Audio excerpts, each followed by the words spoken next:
The grade level that I chose for today is a second grade classroom in a Title I school with approximately 22 children aged 6 to 7. The classroom has a table group layout to promote social group interaction, engagement, classroom management, as well as differentiation. The school day begins at 8 a.m. and ends at 2:30 p.m. In this classroom, 12 children ride the bus daily, 8 children are car riders, and 2 children stay after school. I would like to discuss the procedure that is set for this dismissal in the second grade classroom. One anticipated classroom issue that may hinder student learning or disrupt instructional flow is dismissal.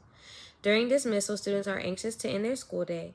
The sounds of loud zippers attached to backpacks, clingy water bottles, and distinctive chattering discussing after-school activities and relieving sighs. This ultimately can result in a distraction as well as a mess because of the noise level and the rush to reach destinations.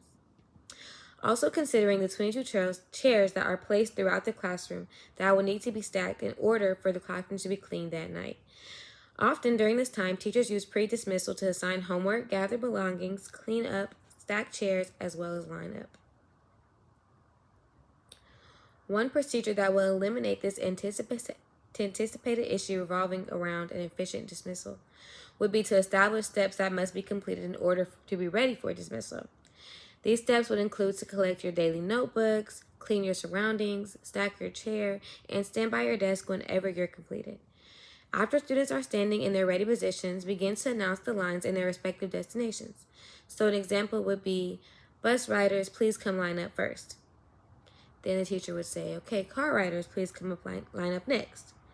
Then she would say, lastly, after school may line up.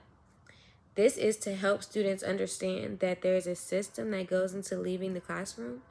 In this system, you have to leave out within your group because there's like drop-off locations throughout the school.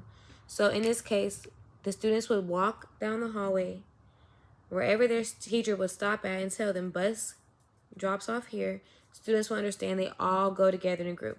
They kind of have accountability partners in this, and it just helps keep everything very organized without you having to worry about where each student is going if you're able to make them responsible in the classroom as well. This procedure will be introduced the first day of school as well as throughout the first week. This is to encourage students to understand the procedure.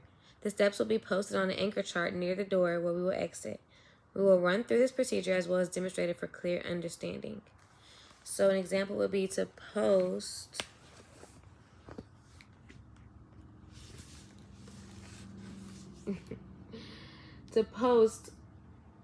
dismissal procedures on the wall. So then during dismissal, students are able to refer to the wall before dismissal and be able to understand what it means to leave, what do I need to have done before I leave, and understand that procedure for that specific time period within leaving the classroom and exiting for the day.